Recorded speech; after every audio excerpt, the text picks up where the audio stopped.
भोपाल में शुक्रवार तड़के एक कार बिजली के खंभे से टकराने के बाद पेड़ में जा घुसी। इस हादसे में 3 युवकों की मौत हो गई, जबकि एक अन्य युवक घायल हो गया।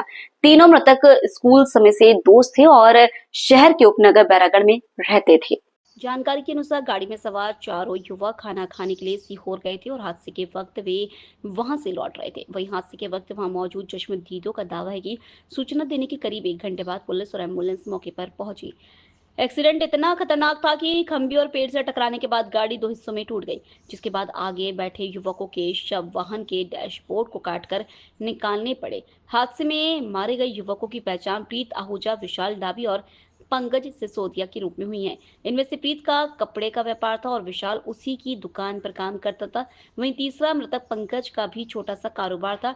ये दुर्घटना हुंडई कंपनी की जिस वेन्यू कार से हुई वह प्रीत आहूजा के बड़े भाई कमलेश के नाम पर रजिस्टर्ड है और प्रीत ही इसे चला रहा था। पुलिस का कहना है कि हादसे के वक्त कार की स्पीड 120 किलोमीटर पर आवर से ज्यादा थी।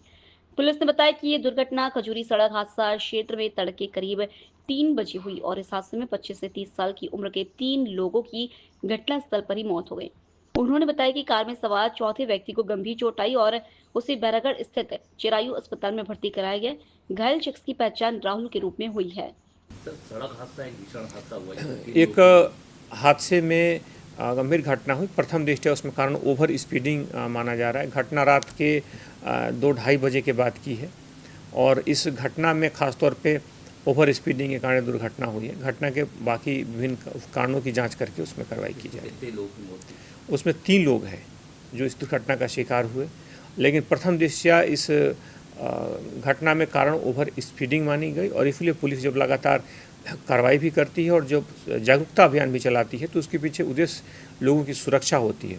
और यह अभियान विभिन्न अलग अलग बिंदुओं पर भी होता है। कई बार सीट बेल्ट को लेकर के होता है, कई बार हेलमेट को लेकर होता है, कई बार शराब पी करके वाहन चलाने को लेकर के होता है या तेज़ गति से वाहन चलाने को लेकर के। तो इन बिंदुओं के मद्देनज़र पुलिस जब भी कार्रवाई करती है तो उसके मद्देनज़र उसमें भाव यही होता है, उसके पीछे मुख्य जो उद्देश्य होता है कि लोग सुरक्षित यात्रा करें और सुरक्षा के मानकों का पालन सुनिश्चित करें। हालांकि ये घटना भी इसमें ओवर स्पीडिंग के कारण रात में हुई। उसके पीछे क्या वजह रही, उसके बाकी बिंदुओं पर या कोई प्रत्यक्षदर्शी हैं या उनके जो परिजन हैं उनसे बातचीत के आधार पर उसमें फिर आगे की कार्रवाई तय की जाएगी।